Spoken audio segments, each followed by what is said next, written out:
Presyo kan bawang sa Naga City People's Mall mantinido pa. Mantang supply kaini o supply kan native na bawang sa merkado publiko limitado sigun sa mga paratienda. Alaga Department of Agriculture pigklaro na bastante ang supply kaini ngunyan. Uyan report ni Rosie Nieva. Kasabay kan wala tuong paghiro kan presyo kan mga rikado sa merkado, mantinido pa man sa ngunyan ang presyo kan mga bawang sa Naga City People's Mall. Sa ngunyan kaya nasa 250 to 300 pesos ang kilo ka native, mantang 100 hasta 140 pesos ang kilo kan imported ka ini. Sigun sa mga paratyenda, sa ngunyan bastante man ang imported, mantang limitado ang nag-aabot sa indang supply kang native. Sa native nating bawang, wala po talaga. Walang nadating po papuntang Bicol.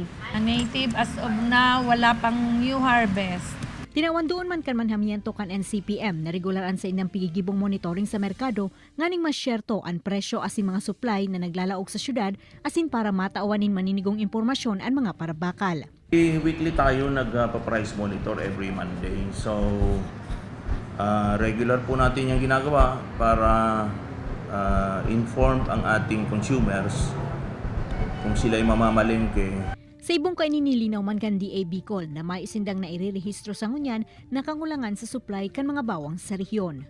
Kaibanan si Jovel Ubiso, Rosie Nieva, Balitang Bicolandia.